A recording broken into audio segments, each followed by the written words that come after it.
welcome to MSNBC for April 1st, 2020.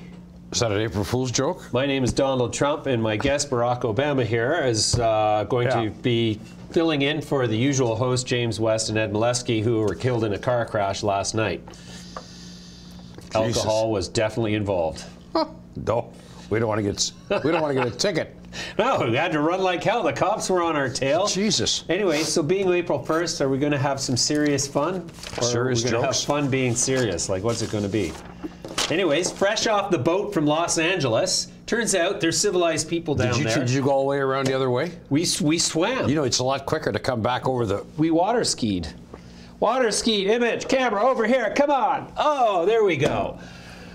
Water skiing. I was water skiing. When you're a better skier, you only need one ski. It's cheaper. Exactly. Well, and it's faster.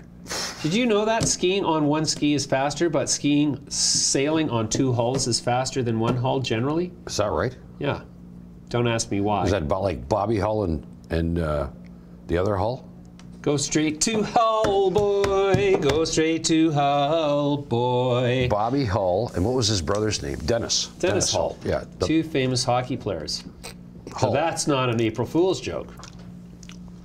So big day, another milestone in at least Ontario. Well, okay, so we have a what you would call a galvanizing event or a sector-wide catalyst. Sector-wide catalyst. SWC. Your sector-wide catalyst pills this morning. Any sector-wide catalyst out there today? Sector-wide catalyst of the day. I think there was. Well, it wasn't really sector-wide. Ontario, the first of 25 stores in Ontario opened today. That's a biggie. Yeah, there was one has opened in Toronto, but it was so jam-packed full of mainstream news media that we couldn't get in. It's like, really? You want to tell your story and mix it all up in this stuff rather than, but whatever. So we'll wait for the clouds to subside. The one gentleman's first name was Honey. And then we'll go and find the actual... As in honeypot. Like, that's what the Bears like to refer to. The truth of what's going on. Yeah. So, yeah, the, what was the guy's name? Honey something or other, Hunny. And he kept calling him Honey, and I thought that was kind of funny because... Do you want to call me, do you want me to call you Honey? No, if that was my name, sure. Call me whatever you like, as long as you pinch my ass while you're doing it. Oh, okay. Hashtag nobody. That might be a hell of an idea. 3:05 is our usual time to discuss what might be happening today. And 3:05 is actually when Ricky Gerwitz likes to read the headline news, but we are not going to let her because we had to send her home sick. So we're going to actually make her come at 3:10 instead.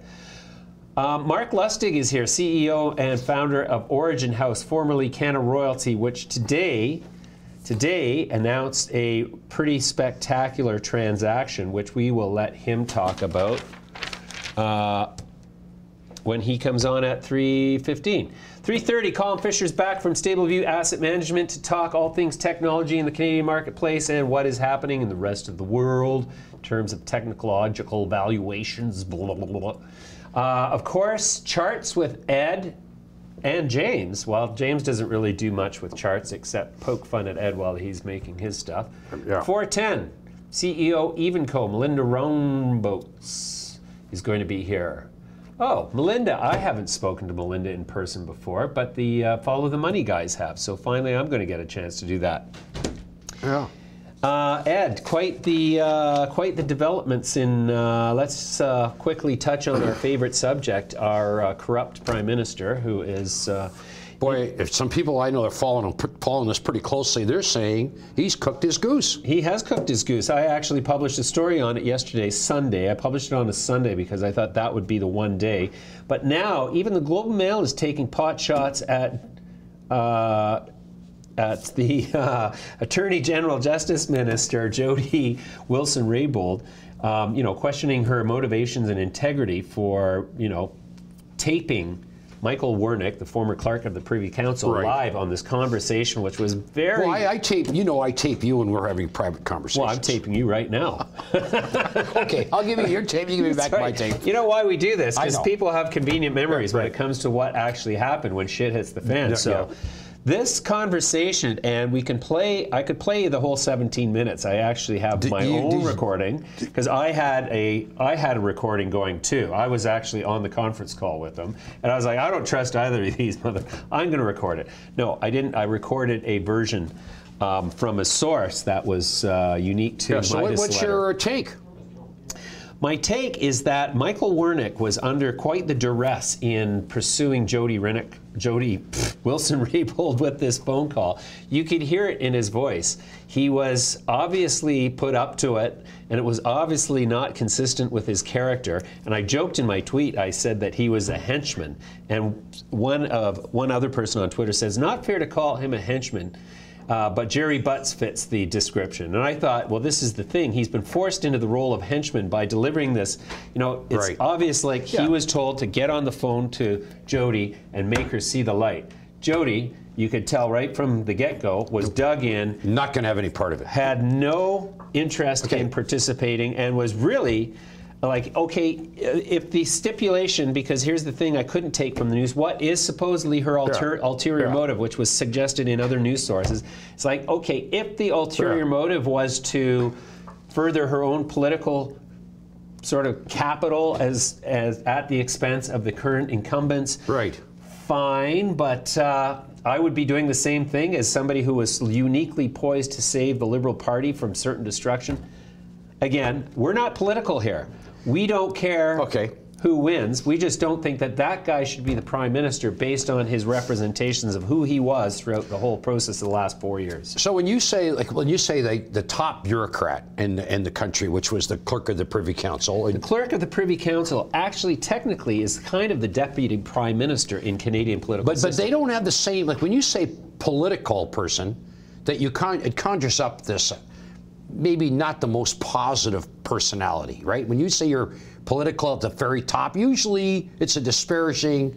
Well, it's because you have no lack of bias. Your bias is clear. You're part of this party.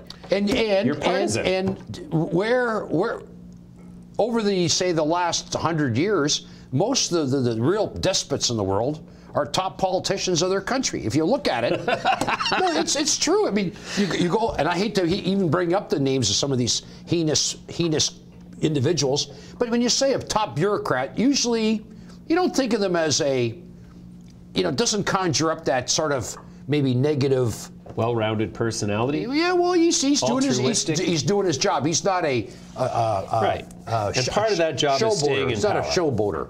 Well, no, Michael Wernick is not a showboater. No, these guys are not. They're not snake oil salesmen. Well, Michael Wernick is not a snake oil salesman. Yeah.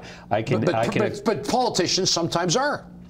Well, I mean, there's snake oil salesmen where somebody is very. What was the term that we used to describe unctuous? Oily. Unctuous. Oily.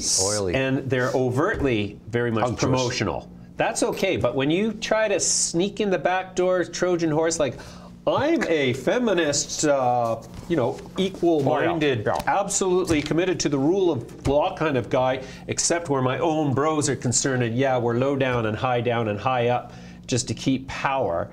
It's like, oh, that's just the worst. When you're pretending to be something that you're not, and it turns out that you're actually just as... And I bet you, knowing you, and you like, your personality, I would say you probably wanted to give Trudeau all the chances in the world, because he was saying he was going to be this, and this. Shit, I wanted to get a ride with him on the float during the gay pride parade, but I couldn't because I wasn't close up high enough in the party. Mind you, okay, so I am a little bit jaded by the fact that Justin turned down our multiple invitations to come on to our show and to, represent his franchise to the Canadian people. I voted for him. I advocated for him in writing to, whatever my audience is. So maybe not next time. Maybe not next time. Maybe you won't vote. No. Now I'm going to demonstrate, that I am very interested in the political situation in Canada because it directly affects the integrity of all of the people we deal with in capital markets. Right. We already have a plethora of bad behavior to choose from on both sides of the border. Now for the government to get officially sponsored deferred prosecution agreements in lieu of criminal prosecution, that to me is just like, okay, even I can't abide this. And I live in a world where larceny is part of the program. And you look the other way in a lot of deals. No, I never look the other way, but I don't pretend I don't know what's going on. I didn't mean it that way. Yeah, no, I know what you mean, but yeah. Okay, enough about the political stuff. Okay. Let's move right along here. We got big deals going on here in the marijuana space. Biggest deal ever, M&A. Well, let's let Ricky give us a quick rundown on the news, and we'll come back to that. Okay. Here are the headlines moving markets today. Cresco Labs is acquiring Origin House in the largest ever public company acquisition in the U.S. cannabis sector. The two companies have entered into a definitive agreement pursuant to which Cresco Labs will acquire all of the issued and outstanding shares of Origin. Under the terms of the agreement, holders of common shares of Origin House will receive 0.8428 subordinate voting shares of Cresco Labs for each Origin House share. The transaction represents a total consideration of approximately 1.1 billion Canadian dollars on a fully diluted basis, or 12.68 Canadian dollars per Origin House share. HITI Inc. reported losses of $3.8 million for the first fiscal quarter of 2019, ending on January 31st. First quarter highlights include total assets of the company increased by 51% to over $39 million from $25 million as of October 31st, 2019. HITI had a working capital surplus of $14,994,000. Revenue for the quarter ending on January 31st, 2019 increased by 83% to over $5 million from $2,737,000 for the same period in the previous year. WeedMD Inc. has entered into a credit facility with Bank of Montreal. Under the terms of the credit facility, BMO will provide WeedMD up to $39 million of secured debt financing at a rate of interest that is expected to average in the low to high 5% per annum range over a 3-year term. The facility consists of a $33.1 million term loan, a $3 million equipment term loan, and a $3 million revolving credit facility, all of which mature in 2022. Aphria Inc., through its subsidiary Aphria Deutschland GmbH, launched the company's first CBD-based nutraceutical, the first product in its CBD-based cosmetics line for the German market. Featuring CBD derived from hemp, the Curaleaf brand of products are being produced in the European Union and distributed by the company's subsidiary CC Pharma, which has access to more than 13,000 pharmacies throughout Germany. Cannabis One Holdings Inc. has executed a definitive asset purchase agreement to acquire certain assets of Colorado-based JBC Enterprises LLC. JBC operates the cannabis cultivation facility Fat Face Farms located in Denver, Colorado. Curaleaf Holdings Inc. has completed the acquisition of EC Investment Partners LLC. Emerald Health Therapeutics Inc. announced that its 50% owned joint venture, Pure Sun Farms, has exercised its option to acquire a second 1.1 million square foot greenhouse facility from Village Farms International. The new grow house is adjacent to Pure Sun Farms' existing one cannabis operation in Delta, BC. Pure Sun Farms expects to reach its annualized full production run rate of approximately 75,000 kilograms by mid-year at Delta 3 and expects to double its overall production on completion of the conversion of Delta 2. Emerald has also entered into an agreement with Pure Sun Farms to purchase 25% of its aggregate cannabis production from Delta 3 and Delta 2 in 2020, 2021, and 2022. Fire and Flower Holdings Corp. announced the opening of Fire and Flower York Street Cannabis, Ontario's first Fire and Flower branded store in Ottawa's Byward Market. Gabriella's Kitchen Inc. announced the completion of its acquisition of all the issued and outstanding shares of Sonoma Pacific Distribution Inc. With the closing of the acquisition, Gabby gains an expansive distribution reach across the state of California, as well as a permanent cannabis distribution license that was issued to Sonoma PAC. Harvest One Cannabis Inc. has acquired an initial 52% interest in Greenbelt Greenhouse Limited, an Ontario private company located in Hamilton, Ontario. This acquisition will supply Harvest One with high greenhouse-grown cannabis from Greenbelt's 152,000 square foot facility. James E. Wagner Cultivation Corporation has commenced cultivation activities at its second facility located in Kitchener, Ontario. Liberty Health Sciences Inc. announced today that it received Florida Department of Health approval to sell pre-rolls along with whole flower smokable products to patients in Florida. MediPharm Labs Corp. announced that its wholly owned subsidiary, MediPharm Labs Inc., has entered into purchase agreements with multiple cultivators, acquiring over 5,000 kilograms of dried cannabis supply. MedMen Enterprises Inc. announced the closing of its acquisition of licensed cannabis retailer Curaleaf Trading Company, located in the Northern California city of Seaside. This will be MedMen's third retail store in Northern California. M. Hardeen Group Inc. announced the completion of an agreement with Nova Scotia Mi'kmaq First Nations, which will own a 51% stake in Aldecan Medical Inc. As a result of the agreement, M. Hardeen and the Haylef Group will own 39% and 10% of AMI, respectively. Westleaf Inc. announced it has launched its e-commerce site for sales across the entire province of Saskatchewan. And that's your news for today. I'm joined now by Marc Lustig, who is the CEO and founder of Origin House, which trades on the CSE under the symbol OH. Marc, welcome back. Thanks for having me. Marc, you originally founded Canada Royalty Corp as a company that was deploying capital into various opportunities in Canada initially and then the United States.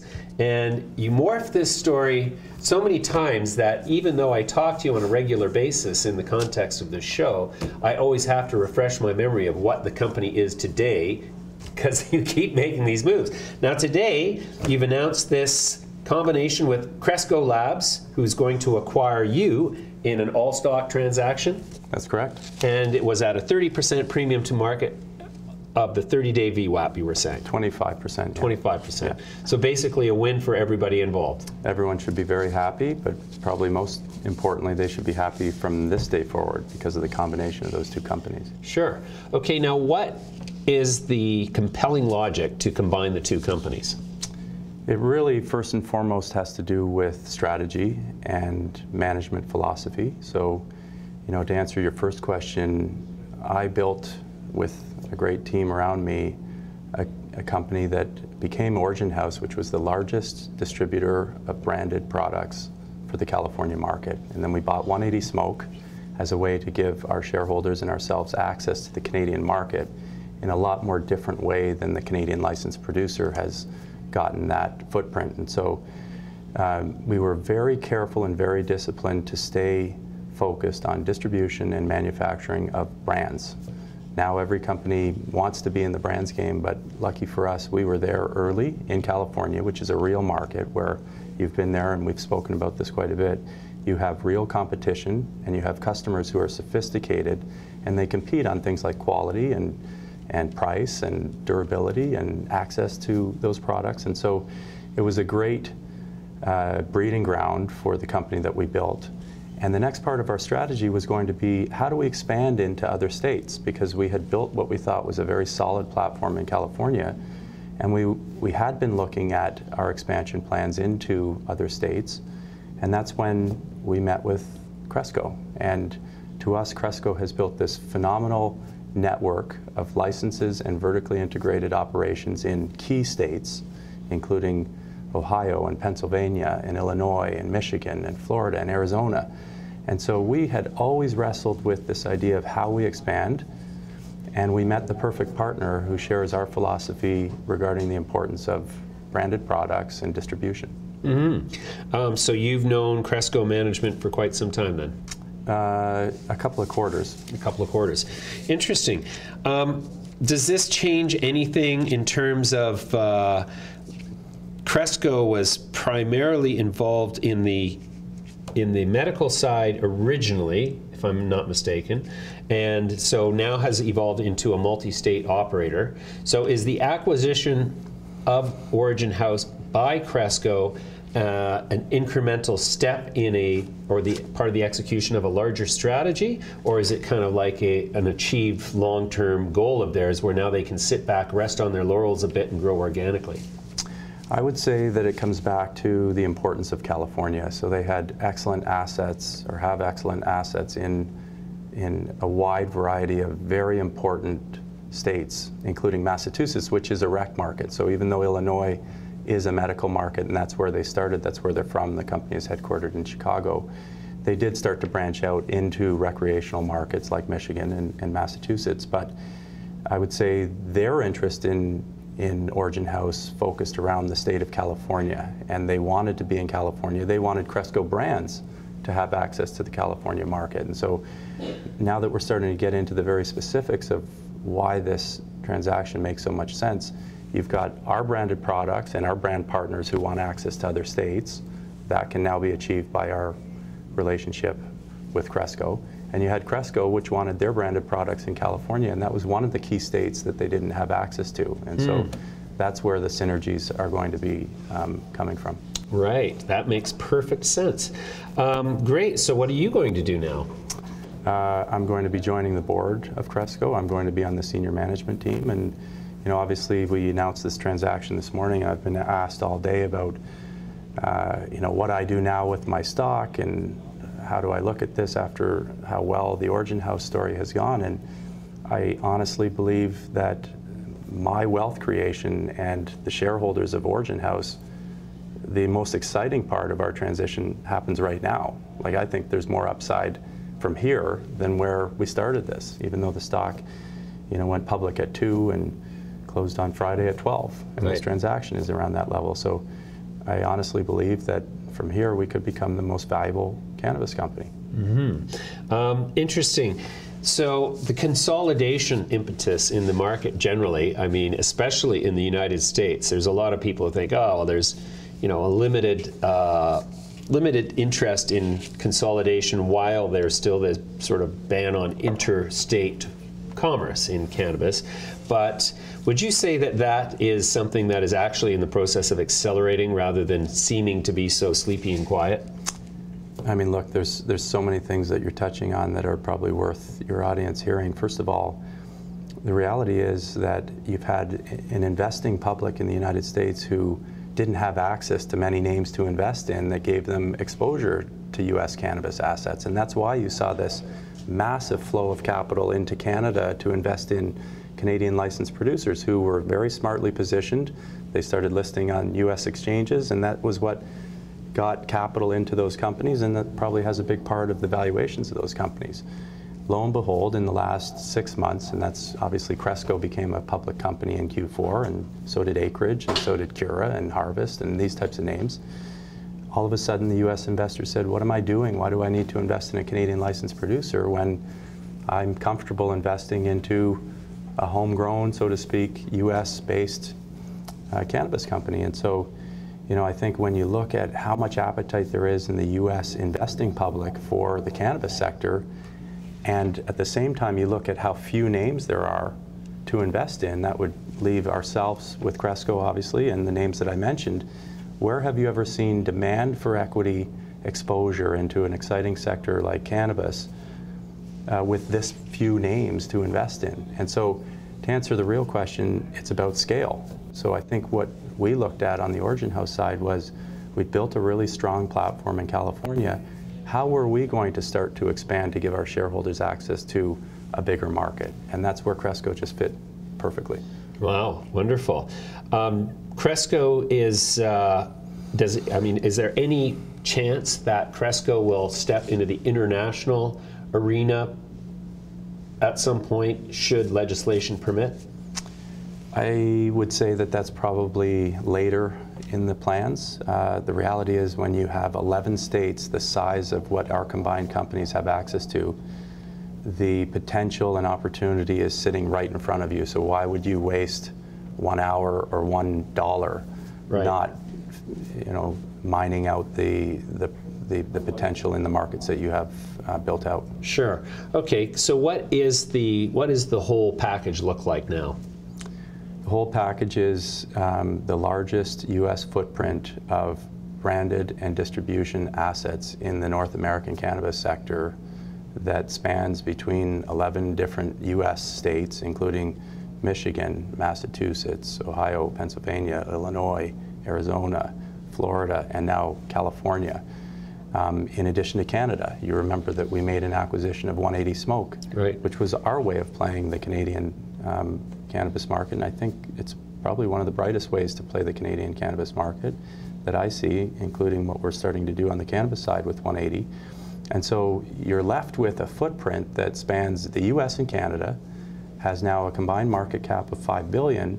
If you compare that to a number of large Canadian licensed producers who have market caps that are 3, 4, 5x our valuation and only have access to Canada and may have a supply agreement to Germany, but are probably very excited to get into the US market, we like how that stacks up for our investors. Sure, you bet.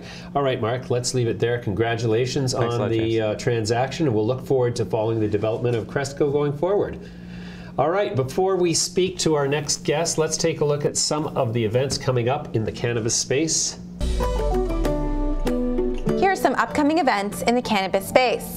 MediPharm Labs Corp announced that it will release its fourth quarter results before markets open on April 3rd. Green Thumb Industries are releasing their Q4 financials on April 9th with a conference call at 5 p.m. Eastern. Aphria are releasing their Q3 financials on April 15th with a conference call with investors at 9 a.m. Eastern that morning. Delta 9 are releasing their Q4 financials on April 23rd, and TerraSend are releasing their Q4 financials on April 30th. All right, up next, Colin Fisher from StableView Asset Management will join us, but first, this little tidbit. If you like the show, you'll love our website. Visit us at www.midasletter.com for interviews with key CEOs, cannabis news, and to subscribe to our newsletter. Colin, welcome back. Thanks for having me. Yeah, so Colin, what's new in the world of Canadian technology since we talked to you last? When did we talk last? It's been a while. I don't know. Everything to me these days seems like it was yesterday. Is it? Yes. The healthy diet of CBD. I was going to say, yeah. You know, not a ton. I mean, it depends. I mean, if you want the inside baseball, I think there's, you know, I think there's a lot of really good, interesting companies. You know, we had the, I don't know if we spoke about Vena Solutions being bought recently. Vena. Yeah, I don't know if, I know we spoke about it, but I don't know if we'd spoken that. So JMI and Santana came in and bought, invested 115 million US into them. A lot of people celebrated it. However, you know, the truth of the matter is that that's a little bit of like celebrating a Trojan horse coming in. Oh, really? Well, I mean, it's all U.S. private equity that came in the last round, so it wasn't a.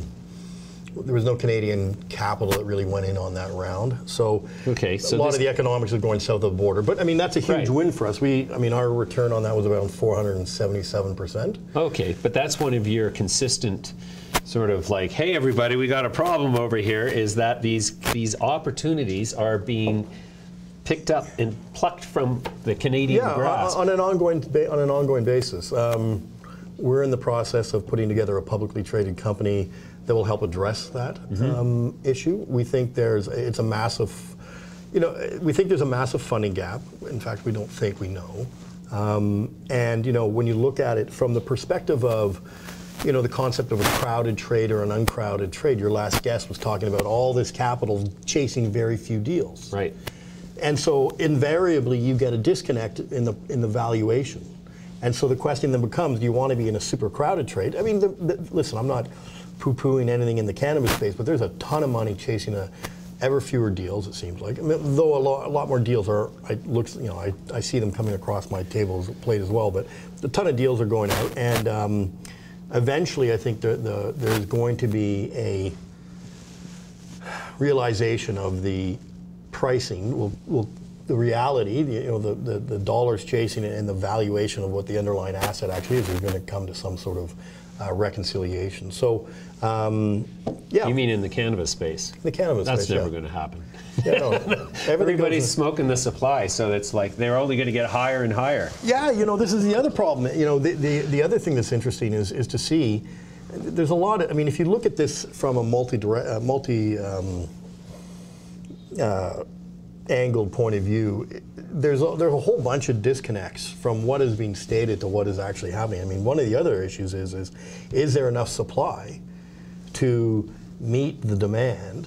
And therefore, if there isn't enough supply to meet the demand, are the valuations actually too far ahead of themselves? Because there's a question as to whether or not, like if weed went up to like $80 a gram, right? Then, you know, that which is being supplied in the black market will come in to fill the demand. But, you know, there's a regulated environment, so I don't know if the true normal supply-demand metrics would come into place, because normally in an unregulated market, the price of the commodity would rip up so high that people would go in and fill the demand. I think part of the issue is that there's a I just don't know if there's the quality there. I mean, I keep hearing from a whole bunch of different people. I should probably smoke more weed. I'd probably be a far more affable, nice individual. But just smoking it does not make you much of an authority. It makes you a connoisseur of the smoking weed, but but that's what I'm talking about. Whether or not the quality is there. Well, I mean, I can tell you from firsthand experience that the biggest lament of Canadian cannabis connoisseurs is that you still don't get premium cannabis in the mail in Canada. Well, that's what I was saying, yeah. And I say that not because the quality of the cannabis was low to begin with, it's because of the long tail process from packaging to consumer receipt as a result of over-regulation that causes an inability of the cannabis producers to supply the cannabis consumers in a time frame in which the perishable best before date of cannabis does not pass. So you're absolutely right. The quality is not there. The quality will come. The bigger problem, I think, and this is the same as that's happening in California, it's already happened in Washington and Oregon, is that they figure, in California they already think that there's 5 times more weed being grown than is consumed by both black or all of black medical and recreational legal markets combined. In Canada, the suspicion is that it's up to 4 times of the consumed cannabis is from the black market because the quality is not there. Right. So this is a fundamental problem that is plaguing the legal cannabis industry on both sides of the border. I agree, yeah. I mean, part of the issue too is that now, listen, when I was a kid, you know, and if you were always worried, oh, if I get caught with a bag of dope, I'm screwed. Mm-hmm. But now you can hold up a bag of dope, and it's not like some cop is going to be able to go, hey, let me check the DNA and the origin of that. Right. Right. So now it just means that you can walk around, have X amount of possession. I don't know what the rules are, but you can have X amount in your pocket, and there's no issue in terms of you getting busted at that level. And so, you know, the supply chain and logistics and a whole bunch of other things, whether they put in other controls. It's like in oil, you know, they put in additives to know exactly where the oil comes from. They know exactly where that oil comes from. They know the style of oil, and they put in dyes and different traces to know whether it's black market oil or if it's legal oil. Or gasoline or whatever it is. So molecular marking. Yeah, exactly. Whether they're going to go to that or not, my suspicion is not. I just think that there's such a running, they're so far behind the catch-up mark. I mean, this is these guys, listen, I think the industry writ large has done a very good job. These guys are building a plane while falling out of another one. Right. You know, and they're trying to make sure that they don't hit the ground and they can continue to go. But I think most of the guys have done a very good job. But there are a lot of market dynamics at play that are not necessarily in any, I think they're in the company's favors long term. But I think that it's funny, it's Amara's law in technology, I think has a certain amount of truth in the cannabis space as well. Amara's law states that we overestimate the impact of technology in the short term, and we underestimate the impact of technology in the long run. That's why you see, for example, in Internet Bubble 1.0, right, all of the rules that were, this thing is doubling every 4 months and this and that and the other thing, and everybody thought just having viewers of a website were the big thing, or if you had a website, no one really knew what the impact was. Now, 15 years later, all the different technology, all the bottlenecks, all the elements got out of the way, and now you have really powerful companies that make a ton of dough in the technology space. But it took a long time for the business models to get figured out, how it was going to sell, and all that kind of fun stuff. Right. So from your perspective, is there a technological solution to the question of supply in the cannabis supply chain?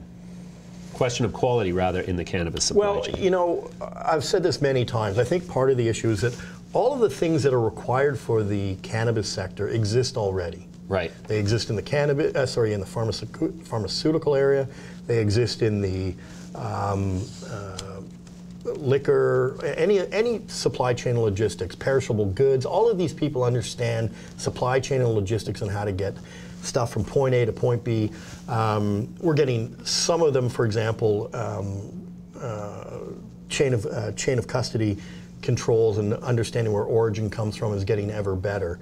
And those are I think will be super important long term in the cannabis sector. But do I think that technology will address it? Yes. Do I think there's a whole bunch of companies running around trying to address it right now? I've seen a ton of technology companies in the weed sector where they're basically replicating what already exists. And so the question then becomes, will these companies be able to survive the onslaught? Like once federally in the US, it becomes legal, then all the stigma goes away. And then a lot of these companies are going to step in. Now, maybe some of what they'll do is acquire these companies, not necessarily for their technology. 99% of the time, I think they're going to take the technology and throw it out the door. But they'll take it for the clients and getting an immediate footprint in that space. But I don't think there's anything really within the cannabis sector from a technological point of view that is materially different than anything else. And in fact, most of it is materially worse than some of the more mature areas, but it's just because they won't go in because of the legal, the stigma, and primarily the regulatory risks. Okay, so that leads me to my next question for you. Go ahead. And it sounds like you've been looking at technologies related to the cannabis industry. Yeah. And from what I'm hearing, you're saying you haven't really found any that you would consider investment worthy because they're all replicants of something that already exists. 99%, I would say, yeah. And it depends on what your time horizon is, too, because you have to remember most of these companies are private. Right. And so the difference between private and public investing is that you have to take it from a very different point of view. Do I have an exit? Is this sustainable? Is it 5 years? And part of the problem right now along the technology space, around the regulatory framework, is that tomorrow somebody could tweet, I'm not saying who, but somebody, and they could change the regulatory framework like that, or they could say this is what's going to happen. And a lot of these companies are not going to have the run rate necessarily to build out and fill out a marketplace before some of the larger guys come in. I would assume that many of the larger companies in the cannabis space would love to have some of the supply chain and technology systems that already exist in the more traditional businesses, but that they can't get them because those companies are saying, look, I'm making X billions of dollars over here and you're worth maybe a few $1 million to me right now. And so therefore the risk isn't worth it.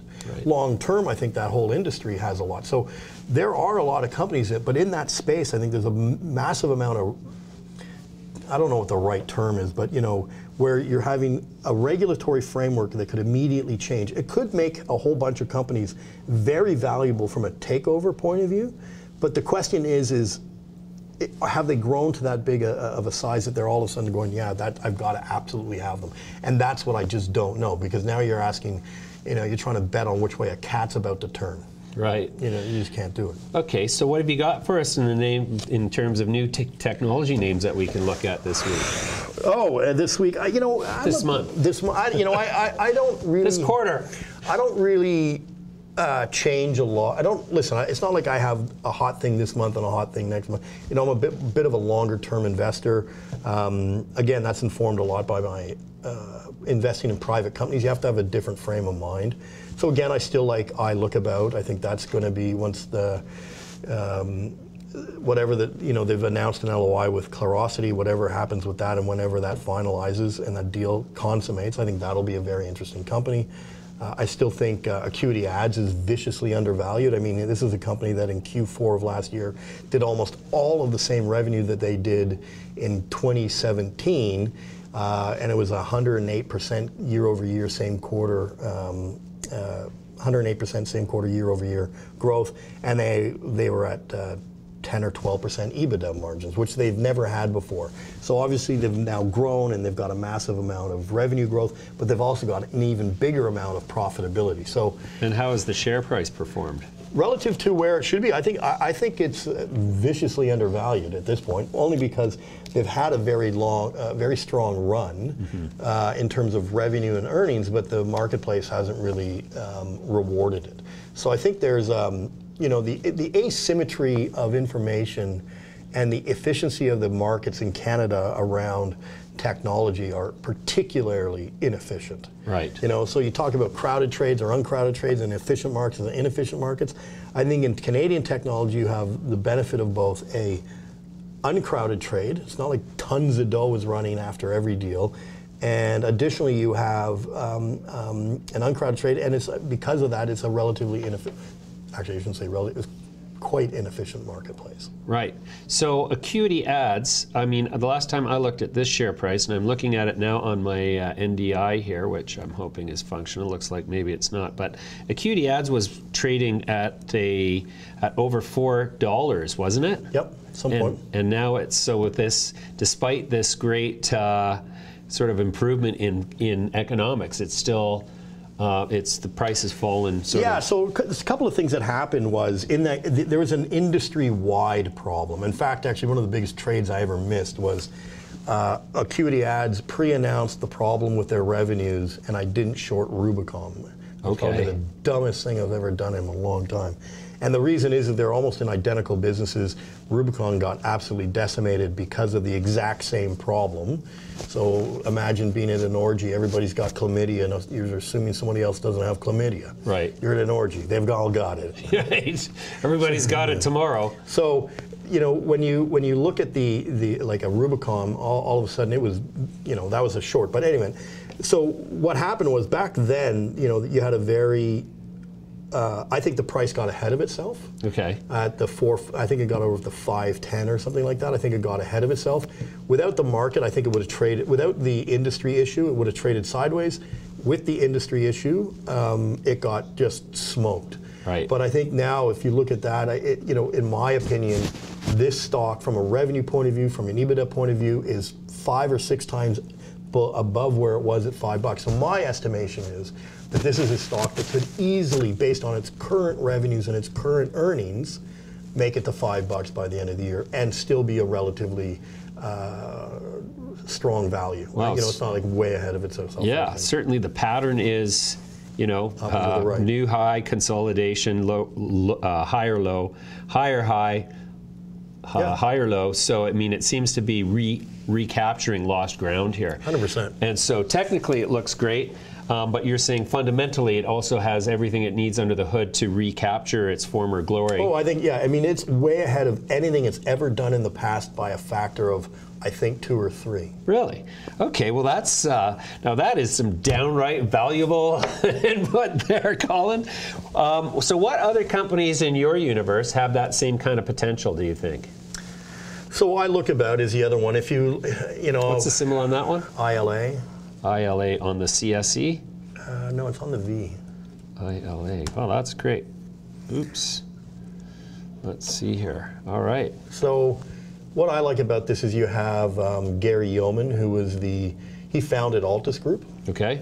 Altus Group is a multi-billion-dollar or $1 billion company now. So you have a guy who's built a $1 billion company, planted all the seeds for that company. He was also one of the foundational investors in Real Matters. Okay. So this is a guy who, which is now I think $1 billion company. So this is a guy who understands real estate technology. So I like to bet primarily on the jockey as much as possible. They're making an acquisition of Clarosity assets, and I think when and only because I've had this is all public knowledge, but if anybody cares to run it, you can see it, is that post-consolidation of 2 publicly traded companies with all their information out there, at 30 cents, stock I think is at 20 cents, they're trading at 1 times enterprise value to revenue. All of their competitors, or anybody similar, is trading at 5.2 on average. So why the disconnect? Oh, because it's sub $50 million. Right. Right. So the number of people who understand it, the number of people who know that Gary Yeoman was the founder of Altus is very few. I mean, it's just an incredible, like when I talk about inefficient and not a lot of dough chasing it. So this is one of those where what I like is that the volume has continued to pick up. When volume goes up, stock goes up. There's only about 25% of the free trading, of all the shares that are free trading. And that'll be the same pre and post the deal, which is a rare, actually from a percentage basis it goes down, but it's the same 25 million shares that are going to be free trading post the transaction. So I think it's going to be incredibly accretive, the acquisition for ILA, and I think it's going to be incredibly difficult to start to get shares post the deal once it actually gets out there. And again, they started a little bit of a campaign. They were down in Barbados, they were at CanTech, they were at our event, but the deal hadn't even been thought about it when they were at our event in October of last year. Our event's coming up October 3rd, 2019. October 3rd, 2019. And again, you have to be an institutional guy to get into that? No, or a high net worth individual or a larger advisor. Oh, so what about a low net worth individual? Sure, or low brow. I might be a low net worth individual by then. Yeah, all right. I don't think so. Yeah. All right, Colin, let's leave it there for now. That was great contribution as per usual. We've got to get you back more often. But you know, we'll work on that. We'll work on that. Thanks for joining me today. All right, now coming up next, I have a font in purple. That means that Ed is going to be joining me right away with this fabulous and fascinating technical analysis.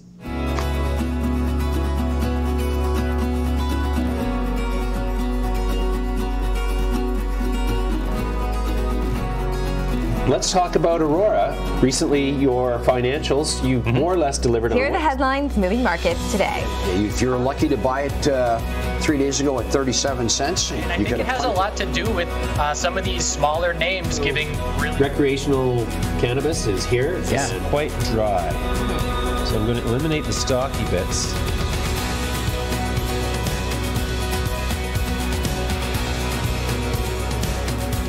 And we're off. So there you have it. Technology can be the savior of the cannabis industry's supply chain woes. This is what I was hoping that I'd hear from Colin, but he was not able to give me such reassurances. You know, Ed, that I just spent last week down in Los Angeles, and I spent a lot of time with some cannabis cultivation operators, some cannabis dispensary operators. In fact, I was at one dispensary who shall, for this moment, remain nameless, that did $43 million from a single location last year, which is pretty damn good. 43 million. Yeah, can you imagine one Canadian dispensary reporting a $43 million sales volume at a single location? Like, I don't think so. Anyways, looking at our... Wow. Yeah, I think it's amazing. Looking at our cannabis index here, I'm looking at the large cap index. It's up 0.68% today. Interestingly enough, CanTrust is down another 5% after releasing what was broadly categorized as disappointing earnings. That might be, I think those numbers are out of date. You know what? What does this chart say over here? March 29th. That was last week. Let's try and refresh that, shall we? I've got the wrong screen up here. Oh, there we go. Yeah. Well, it's a good thing some of us are paying attention. We only need one. Okay. We only need one. Yeah, well, we're a team. So CanTrust is back up 3.57%. Nice move on CanTrust. So this is interesting. You know, this is how feeble-minded the cannabis market can be.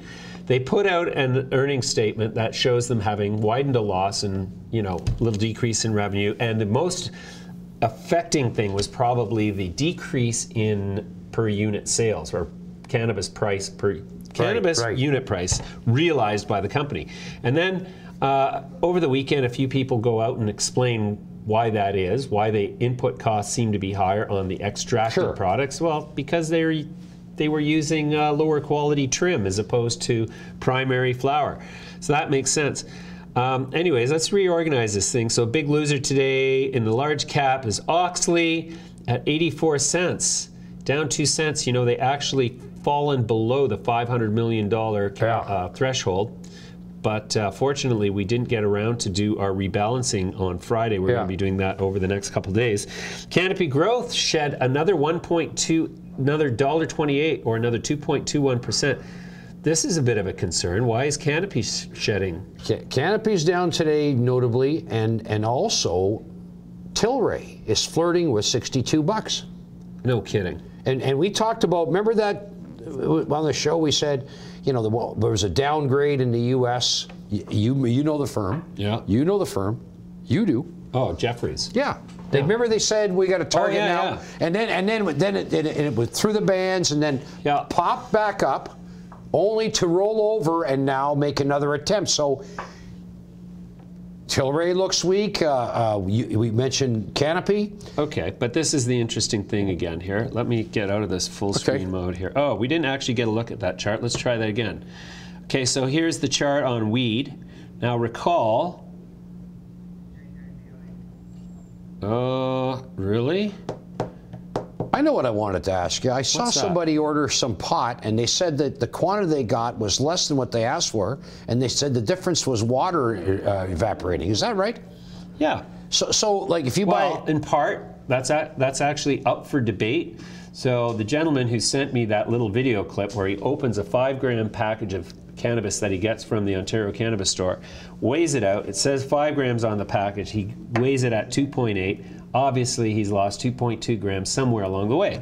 I said, evaporation. Evaporation. He's saying that he's suggesting that it's unlikely that that much evaporation could happen from a sealed container in that time frame, and that more likely it's a result of unreliable filling at the point of the manufacturer, who in this case was CanTrust. However, so is this the one where the person asked for the money back? Yes. And they said no. They said, we'll give you a $20 credit for the future. Not the best in customer relations, but possibly maybe CanTrust is wary of people, you know, saying, well, I'm just going to smoke a bud, then I'll weigh it. Oh, it's short, I'll get my money back. Like, you can't, we don't have nearly enough information to make a call. Right.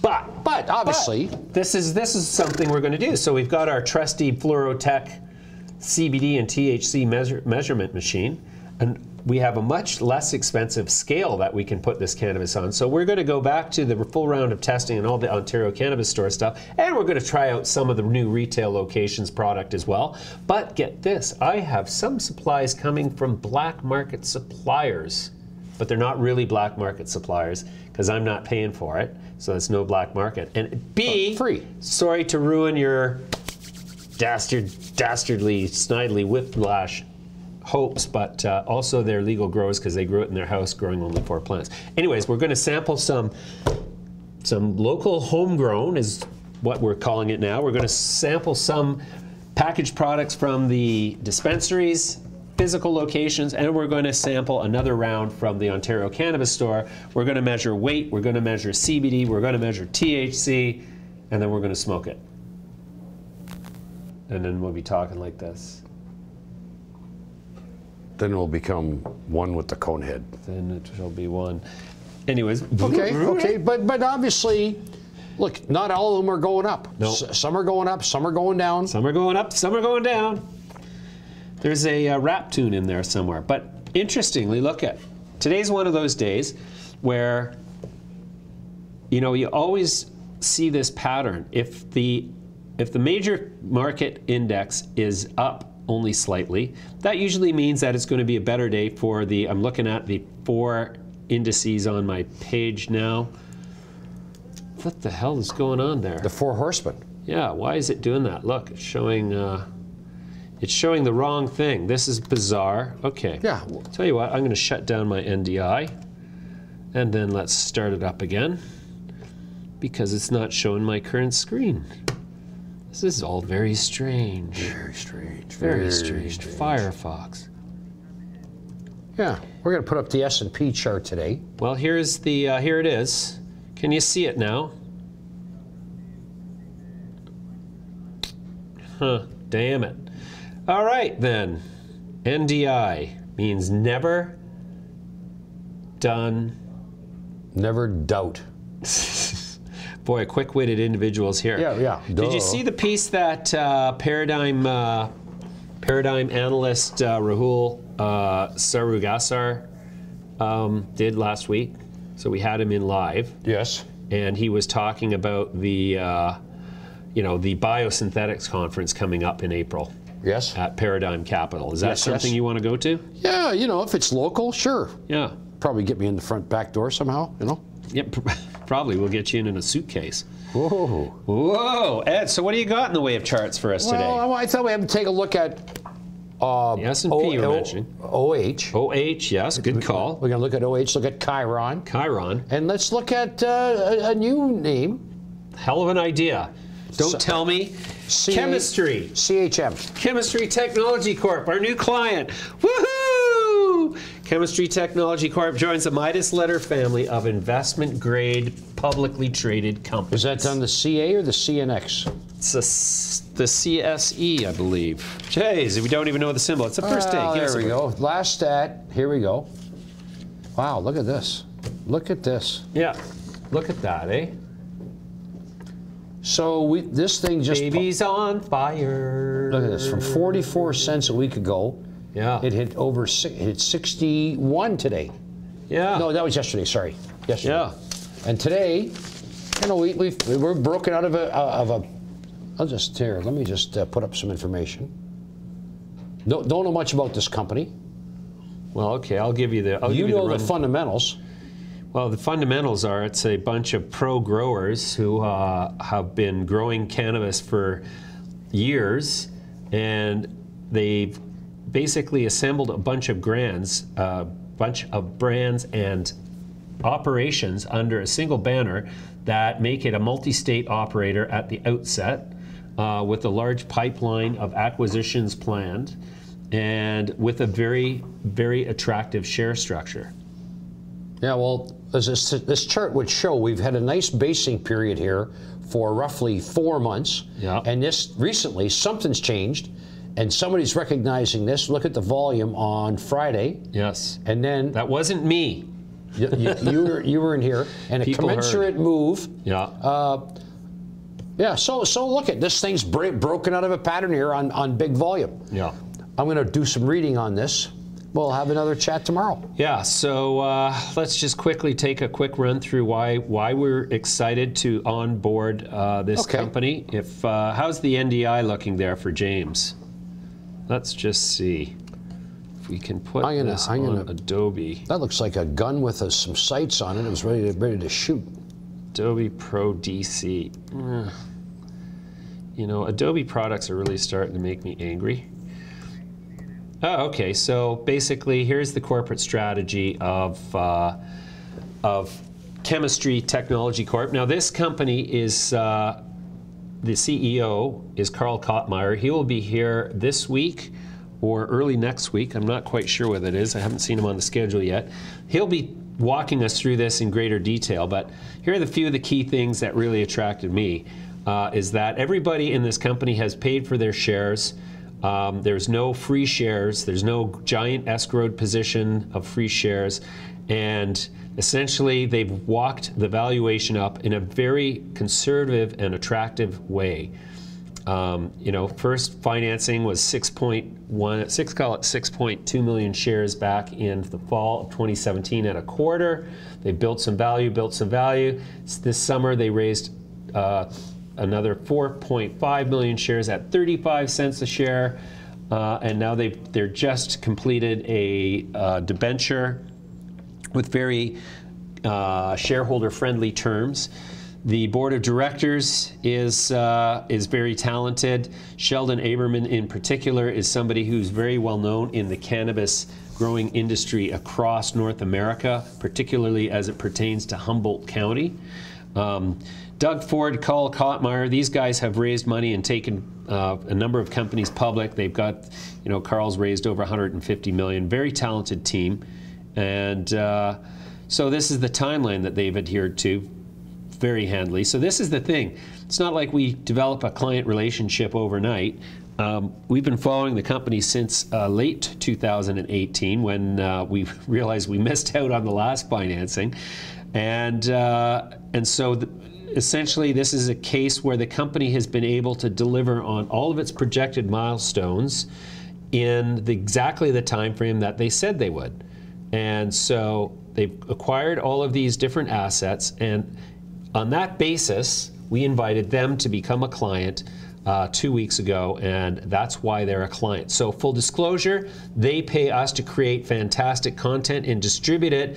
I am a shareholder in principle, even though I have not actually acquired a position. I'm disclosing that I will be acquiring a position because I'm going to start buying the stock because I do believe in it, and we are likely to catalyze a lot of trading in the stock because that's the effect we usually have.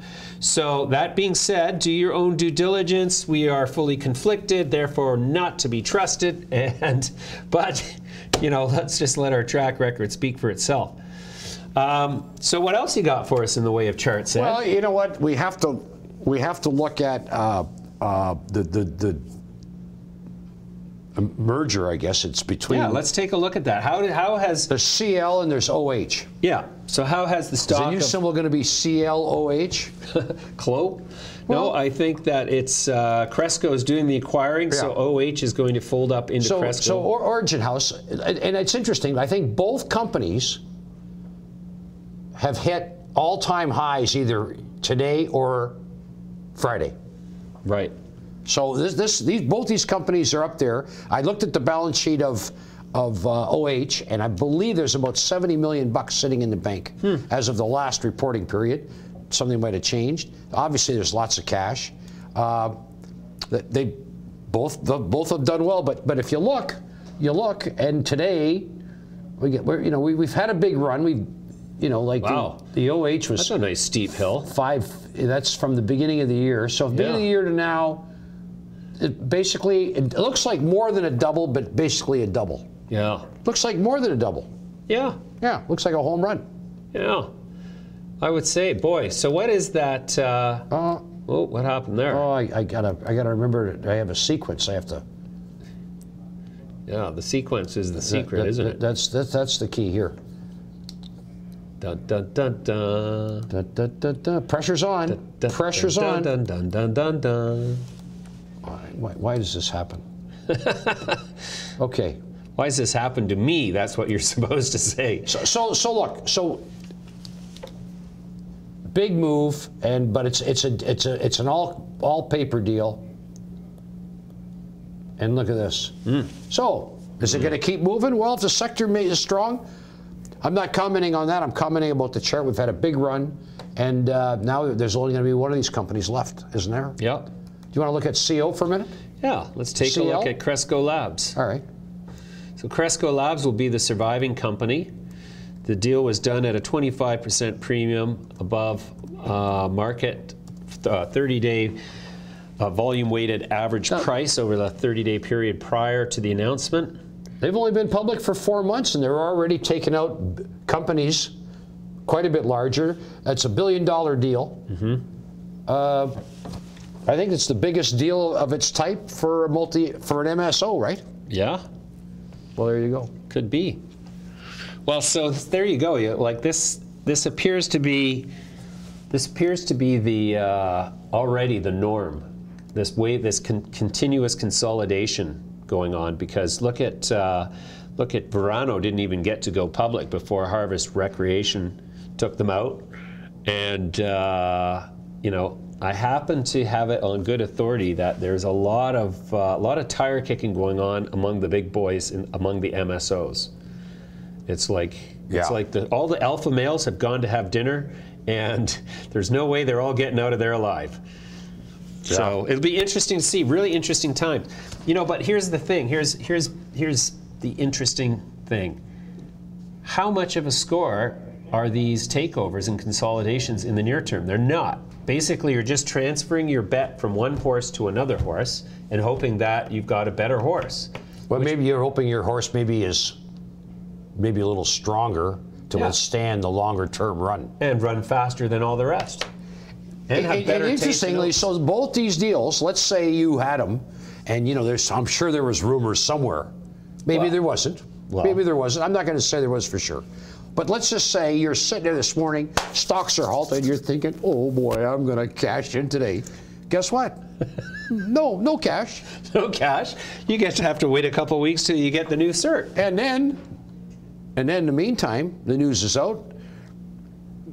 Yeah, maybe like kissing your sister here today, just saying. Yeah. No problem. They both had big runs since. If you'd have bought either one of these 4 months ago, nice trade. Yeah. Nice trade. Now, but maybe some of that quick money is gone here. Yeah. Here's one of the things that I've been thinking about. These super voting structures that I've classically been extremely against. They're not for the. They're not the friend of the average investor, are they? Okay, but picture this. There's a company that's all cashed up, is on the acquisition trail. He's got an array of options, and this company has 200 million shares outstanding across, call it, 500 shareholders. This company has 2 billion shares outstanding across 20,000 shareholders. But this company has 400 million shares outstanding, but there's a super voting structure in place, so I only got to deal with one guy. Well, guess which one I'm going to call first? So from the perspective of a shareholder, see, every cloud has a silver lining of the super voting structure, those guys might be getting the first phone calls, and therefore also might be able to command a premium because they only have to deal with one guy, which means technically, is a shareholder meeting even required to get the vote if there's a super voting structure in place, which means that the whole thing's decided by one or two guys?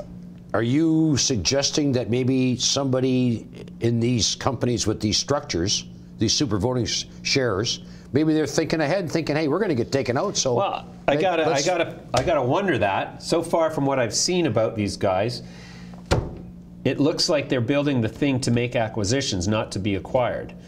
Had they had the thought process about, well, that also makes us a much easier acquisition target, only if he's a willing seller, because there is only one guy to decide.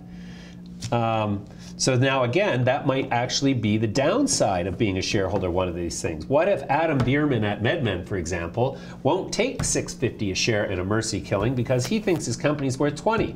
Well, if you bought in at $3 and somebody's coming along and offering you 6, you're like, sell the damn thing, sell the damn thing. That's a 50% premium to the VWAP of the last 30 days. And guess what? The CEO is going to stand in your way and say, that ain't enough of me. No, sir. That's the problem. So yes, there's an upside if the guy's for sale, but there's a downside if the guy thinks he's worth a lot more, and you've unfortunately hitched your wagon to that train for better or for worse, to ride the downs as well as the ups. Anyways, I think that was a pretty unbiased I like it. You know what? I like it. But I mean, this multiple voting thing, though, you know. It just gives you a bad taste in your mouth. Like, you don't trust me to vote reasonably, or are you saying that you don't trust yourself to sort of grow the business in a sensible fashion? Anyways, enough about that. Coming up next, I'm going to talk to the CEO of Eve, and that's Melinda, who I've never actually had the pleasure of meeting before. But first, we're going to, actually, and here's the bright side, I'm going to learn how to pronounce her last name properly, because I've been fumbling with it for months now. But first, we're going to look at this little warm-up.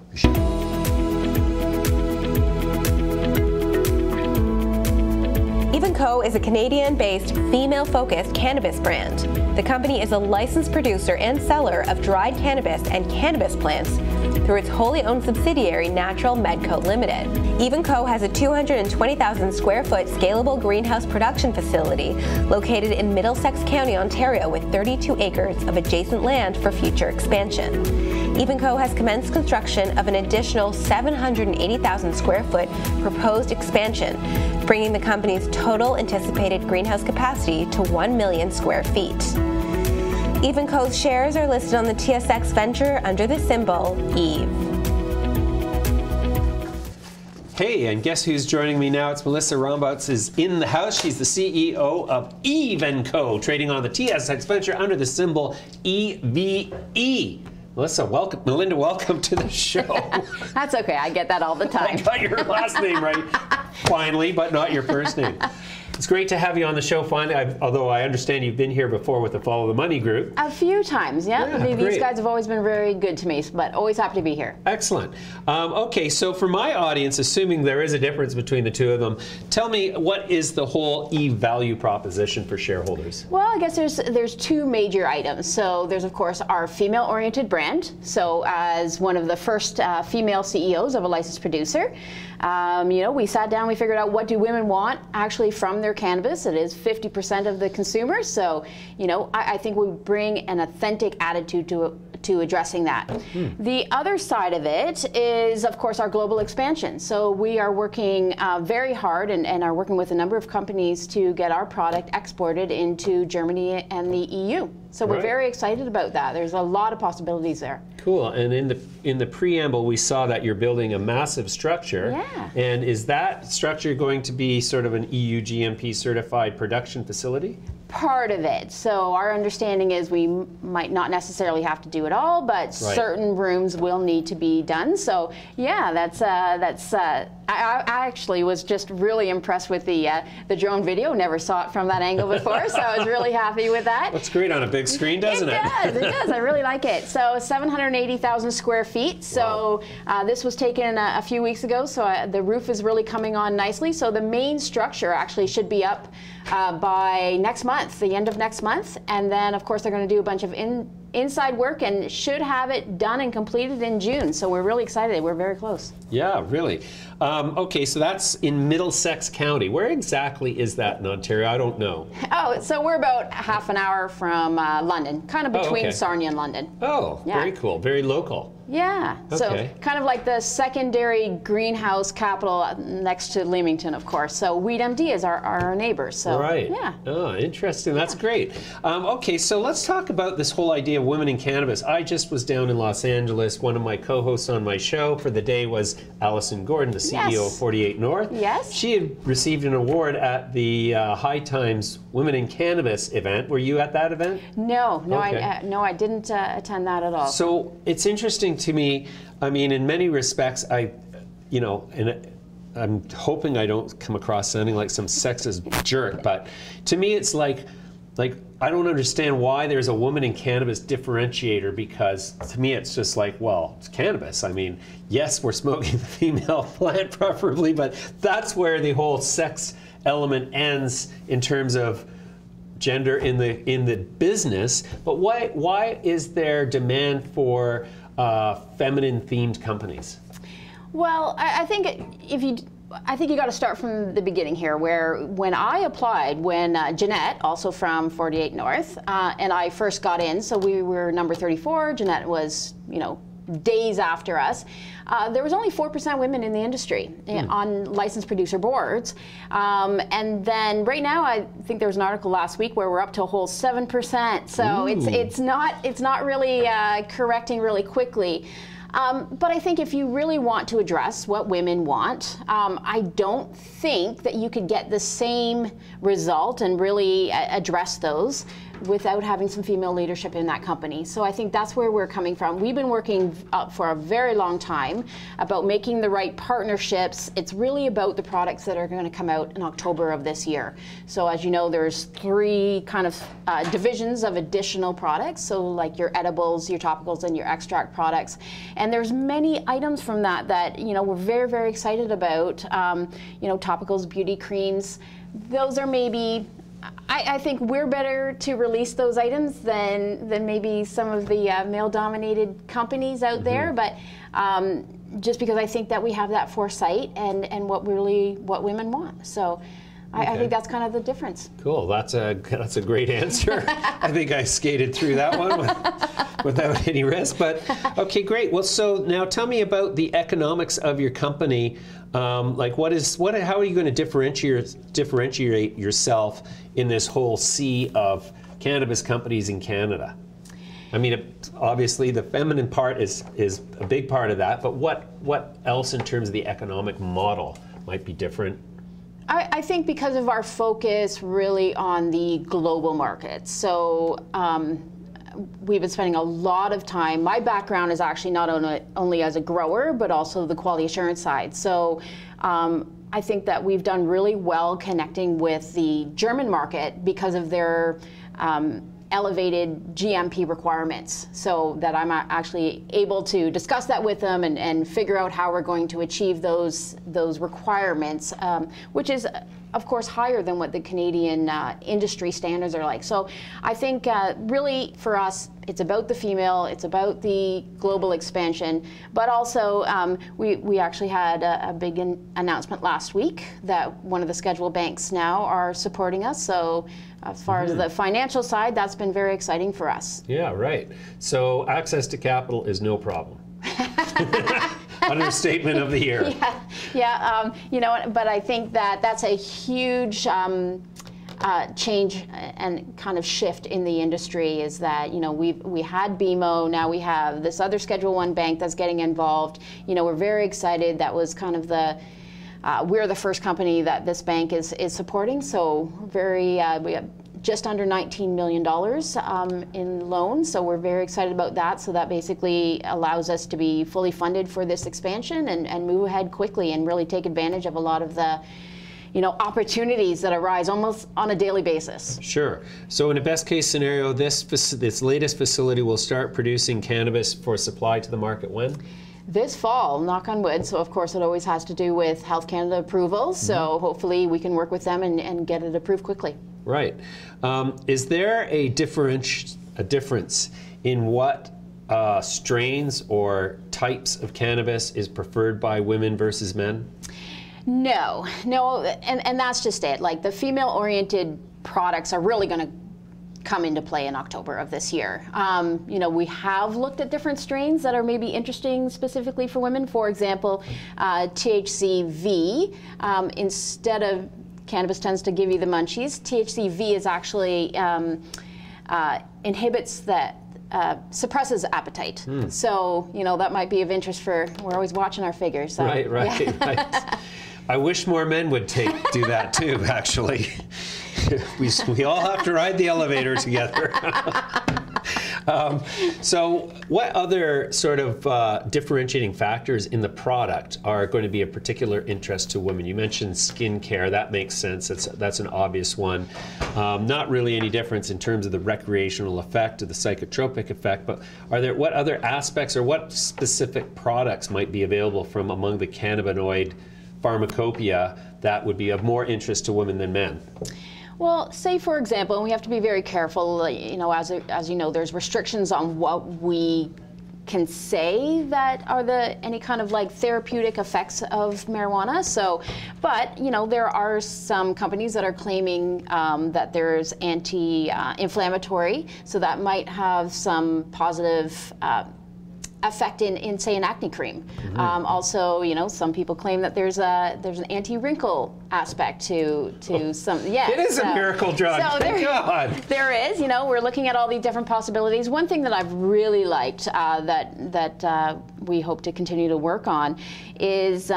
You know, we've looked at a natural deodorant that has CBD in it, specifically for women who have had breast cancer. And as you know, they're very sensitive to chemicals in what they put on their body, and especially in such a sensitive area. So that's, you know, those are kind of the products that we look at and try to advance towards that really can really address what women.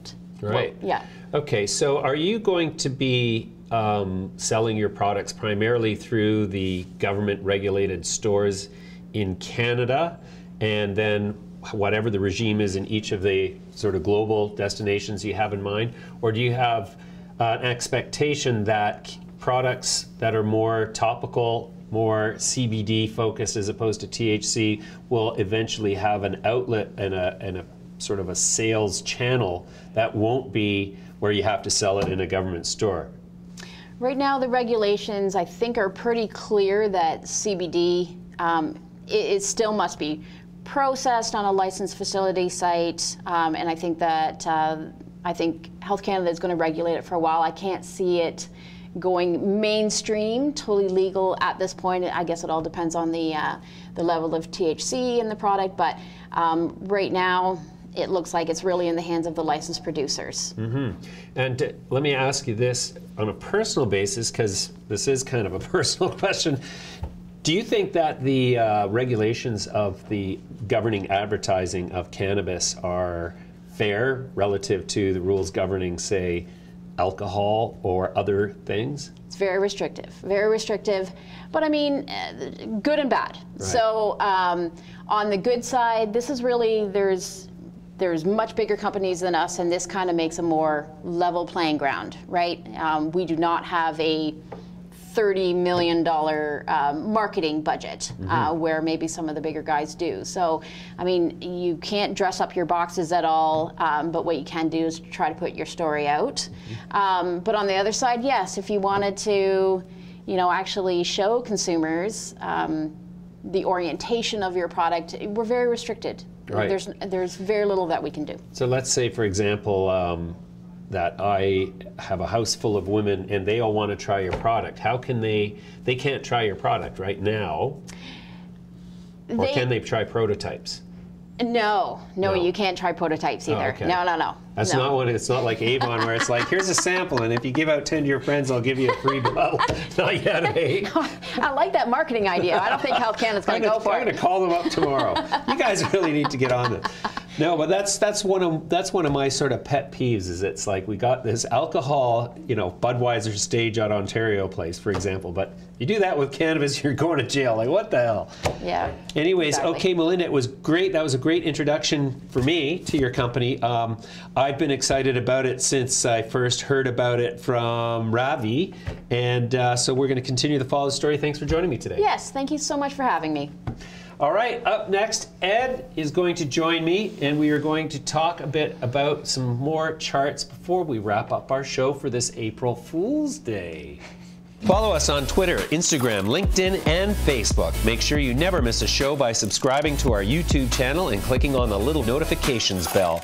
If you're interested in getting monthly actionable investment ideas in the cannabis space to your inbox, subscribe to the newsletter at MidasLetter.com. All right, what do you think is going on tomorrow? Tomorrow is the end of April Fool's Week day.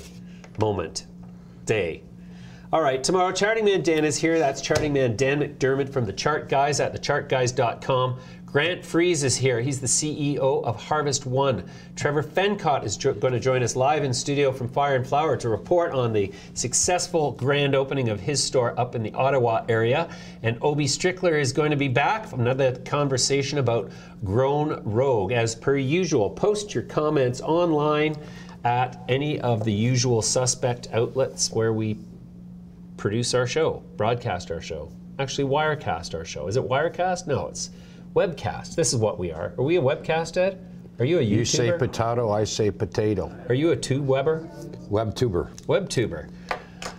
YouTuber. JWCA, big action here. Yeah! That's just, in fact.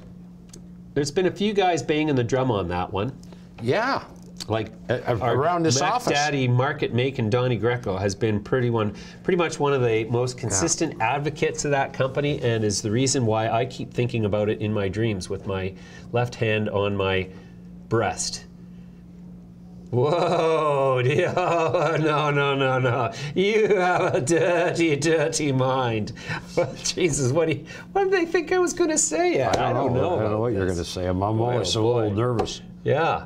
Anyway, so while Ed's trying to wrangle his chart up there. Here we go. Oh, here we go. Never mind. Coming back to Ed on camera number 4.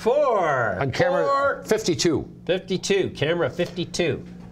Big pop here today. I see they got their second license. That was the news. Oh, is that what made it? Yeah, and the thing got up to $1.30 something. But look at the volumes increasing. Look at that big volume. I know. Volume. Now, we're through the band. Big, maybe we pull back a little bit more and then should be bought. Off to the races. Look, this is the moving average line here. Oh. See that? Look at this. Right through there. That's 45 degrees if I ever saw one. I'd say that's more like 30. Okay. Because if it was 45, it would go straight to the other corner. Oh, well, I quibble. You quibble. Yes, pattern recognition is my sole skill. Yeah. Yeah, pattern recognition. Pattern recognition. There's 3 smokestacks. 3 smokestacks, and what's coming out of those? Nothing. It's like pigs on the wing. Air to keep that baby high in the sky. Yeah, there we go. So what is driving the fundamentals of JWC, you might want to know? Well, they announced a second license. That's, but look at that incline. That's been accumulating. Yeah. That's been building. I mean, there's momentum in that stock. That was 56 cents at the beginning of the year. So what is the cause Look at of that. the momentum? That's a clear double. In Can't fact, be just a new license. facts. Facts. You think facts are behind this move? Let's see. What other things That's they got facts operating domino. Facts domino. So market cap, well, that's 87 million at this point. Yeah. Oh, so they've got a very tight structure. That's right in our backyard here in Kitchener, isn't it? Yes, it is Or in Waterloo. Kitchener. Waterloo, Kitchener, isn't that the same thing? Well, if it was the same thing, I guess they call it the same thing. Not necessarily. You know, wouldn't believe our propensity for long, hyphenated phrases in where one single word would do the trick. Yeah. You know, let's see, Jody Wilson-Raybould. Yeah. Just pick one. Pick a name. Or use. Well, I think they know her by her first name now. I think they know her by all her names now. I think especially, the convict in waiting in chief, or I mean the Prime Minister, Justin Trudeau, I think he knows all three of her names. Did you hear about the Indigenous leader? Yes. Who spoke about Trudeau yesterday? Did you? Yeah, he basically said that he was one of the most arrogant people he's ever met. Oh. And he said not to be trusted. Just like us then. Not to be trusted. That's our category. Wait, but we're capital markets guys. Oh yeah, we're not trying to be prime ministers. That's right. Prime ministerial. Yeah, look it. So James E. Wagner's news flow has been rather, let's see, since March the 1st, 1, 2, 3, 4 press releases in the month of March, plus 1 today. So there you go, an elevation in news flow for all you viewers at home who are wondering how this thing actually works. An elevation in news flow, meaning number of press releases that are meaningful per given period of time relative to what is average over a previous period of time, is usually an indication of an imminent price move to the upside, all other things being equal. Because if the company starts knocking milestones off of its chart, that means people who have been watching the company are going to say, they did what they said they were going to do in the time frame they said they would, and so, that's my buying trigger. But anyways, but that's a loosey-goosey general rule. You can also see a company amp up the news flow if they're running a pump and dump, and that means the pump and dump has started, or the dump part of the pump has started. So, but you can usually tell those ones a mile apart because the press releases are not really meaningful. They're kind of like, hey, note to investors, we're putting out a press release today. And that's the press release. How many times do you see that, Ed? You don't see it. You'd like to see it more. You what? Because that just labels the company. Okay, these guys are pumper dumpers. Pumper doodles, as they used to be called. Pumper doodles. Pumper doodles. NASDAQ was up 33 points. Sorry, the S&P 500 was up 33 points, 1%. This is the highest close now since we've started falling apart in October. So we're back to where we were. Chart up. Chart up. There we go. Now I was talking to the control room. Yeah. It seemed to be not noticing it. Yeah. So look, we're here. This is the all-time high of the S&P. Yeah. We're getting close. We're very close to breaching this level here, which occurred in early 2018. Yeah. And then we clawed all the way back, surpassed it.